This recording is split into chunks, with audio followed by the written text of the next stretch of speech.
Hey guys, Midway Piper here. I hope all is well.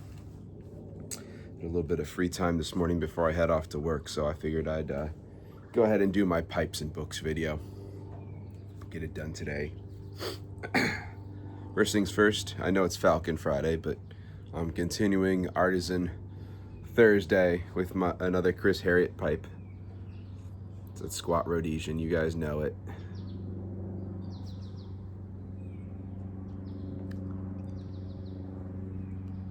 In it,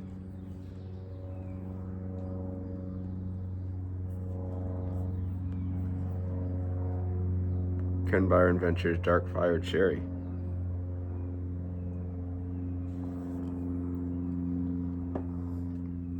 I figured if I was gonna have the smell of smoke in my beard for the rest of the day, it damn well better be something nice like cherry. So here we are. So today,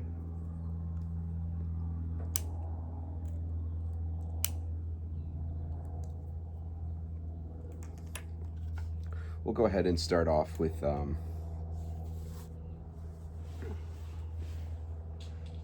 books I got in the mail this week. Then we'll go into what I've finished reading and what I'm currently reading. It's not going to be a super long book haul or book video, but so yeah. So let's go with books I got in the mail.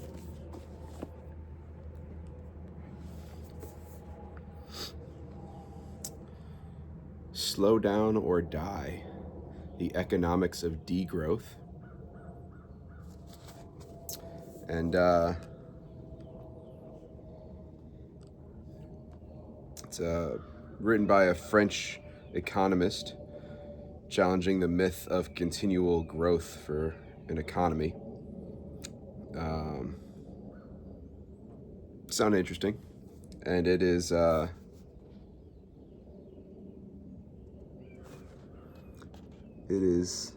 part of the Europa editions.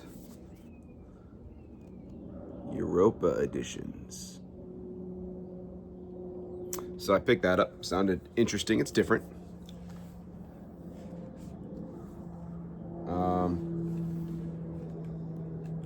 And then I got a trilogy. My gosh. They're all published in the same series, but by different authors.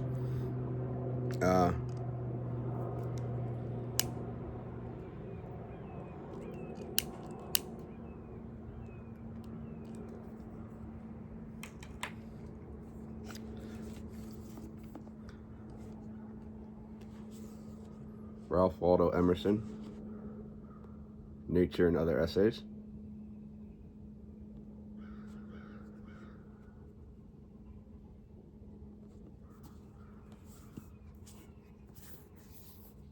John Muir, Wilderness Essays.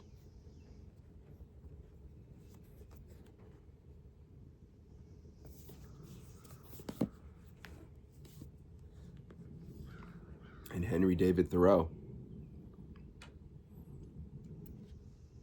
Natural History Essays. That's the name of it. Huh.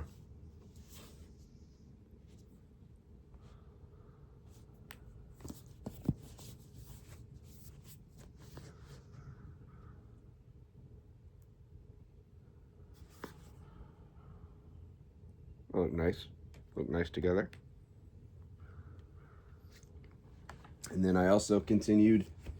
I got a couple Gary Snyder books that I was waiting on in the mail as well. The Great Claude, Notes and Memoirs of Nature and History in East Asia.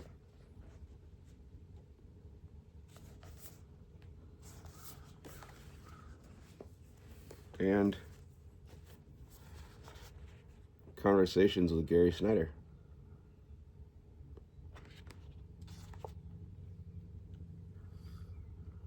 So this is more another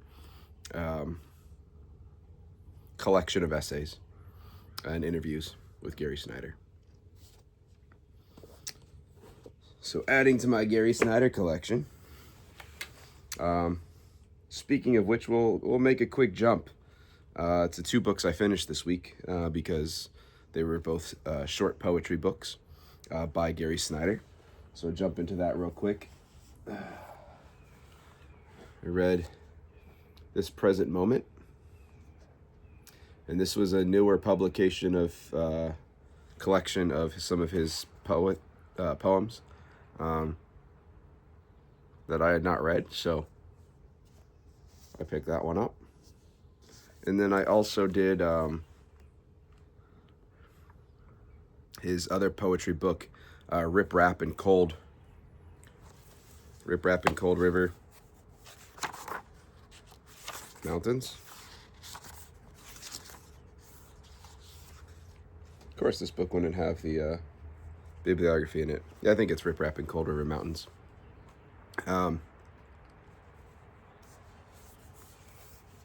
So the Rip Rap book I did that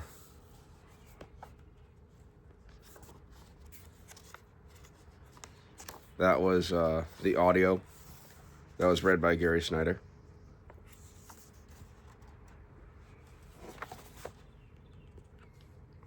I want to take a quick second and read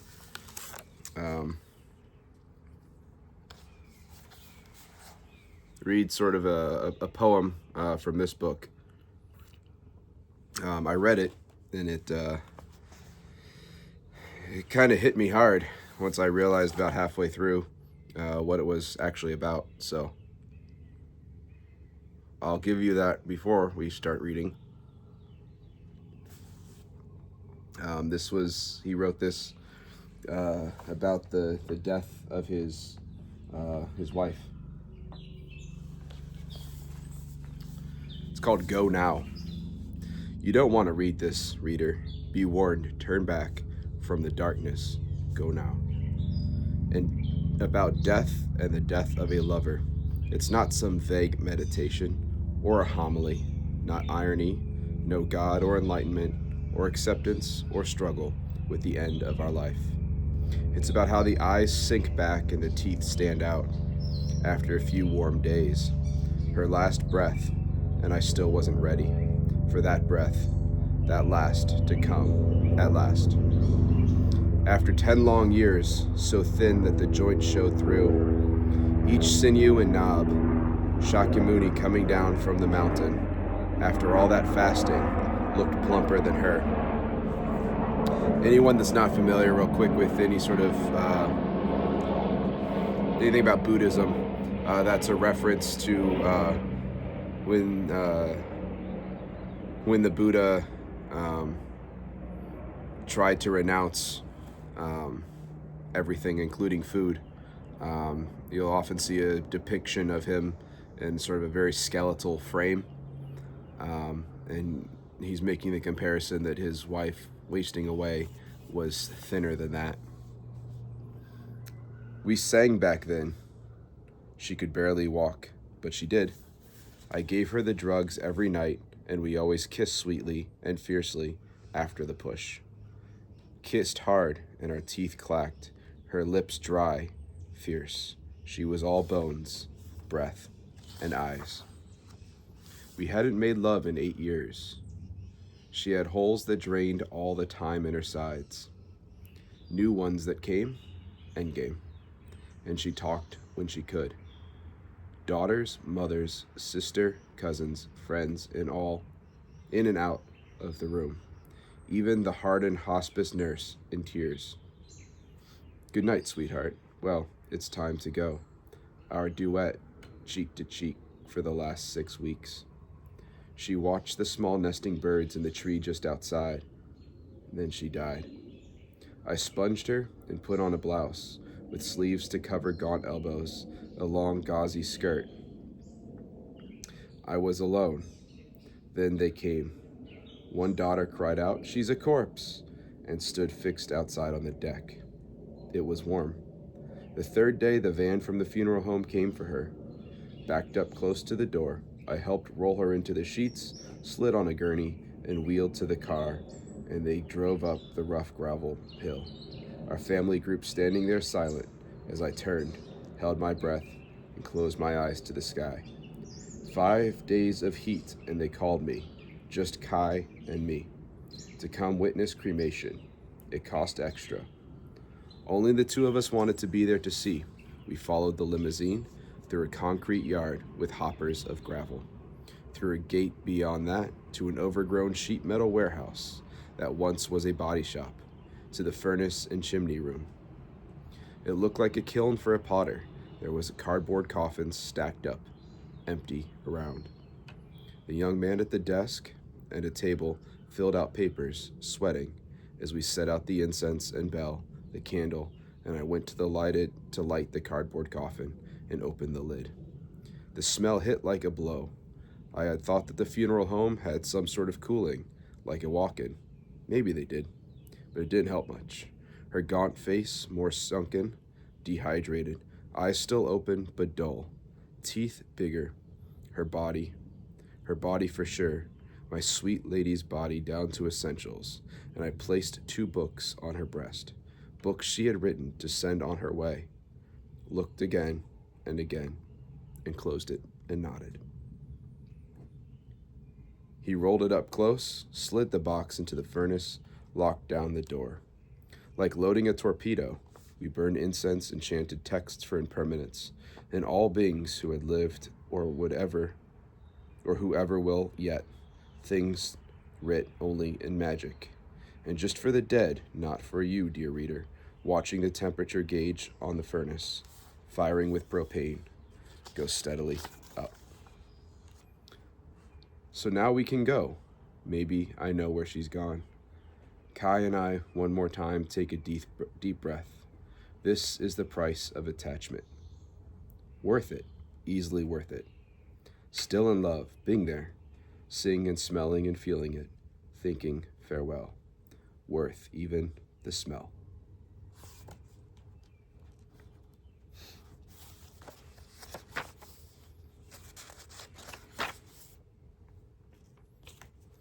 I don't know why that one hit me so hard, but it does.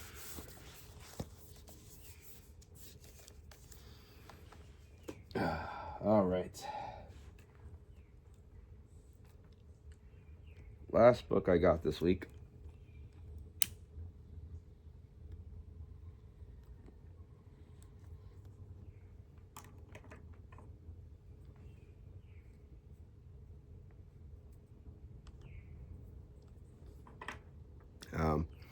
I didn't even really realize this was coming out, and I guess it's already been out, but it was re-released. This is a novella, I guess you could call it, from Stephen King. So his main novel just came out last week. I showed you that, and I read it last week. But there's a novella he wrote, I guess it was included in one of his short story collections that I don't own. And it was picked up, and a movie is about to be released. Maybe recently was released. And so this short story was taken out and published as a standalone novella. So Stephen King's The Life of Chuck. The Life of Chuck. I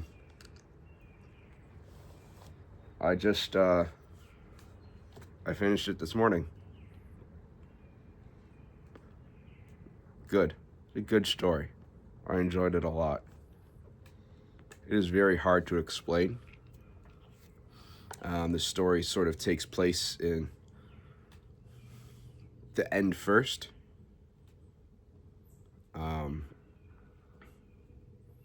And then gives more background about Chuck. So the first act of the book, there's a bunch of billboard signs that say something along the lines of thanks Chuck for 39 great years. and nobody knows what it's about. And it keeps popping up everywhere. And the world's coming to an end. And everything is explained through the rest of the book. So I would recommend it. The Life of Chuck.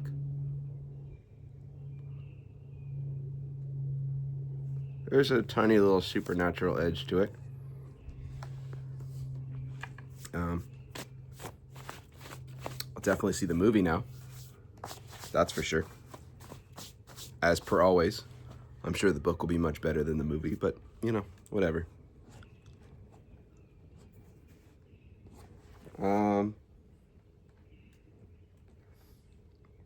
One other book I finished this week. I don't actually have a physical copy of it. I did it on Audible. This came from an author suggested by, again, Johnny Keene. He had been going through and reading a bunch of books by an author, Juan Gabriel Vasquez. And so I decided to look into some of his stuff, and one of the books I found on Audible during one of their sales, what was it? The Sound of Things Falling. I ended up giving it about 3 stars out of 5. It took some turns I was not expecting.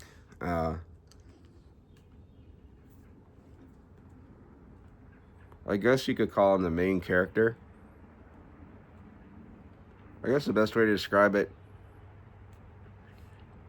is the story is told by the main character, but at the same time, he quickly becomes not the main character of the story, if that makes any sense. It quickly becomes about a guy he meets, a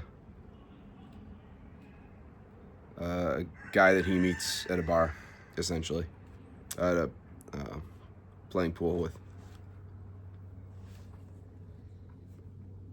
and getting to the bottom of his life.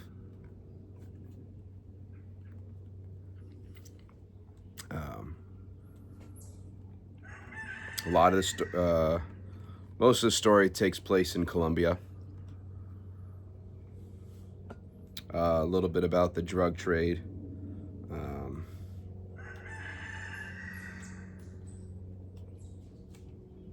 Yeah. It was pretty good. I'm glad I read it.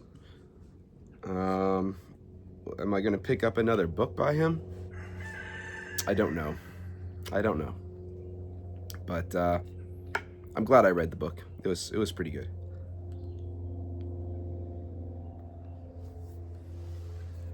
So, what am I reading now?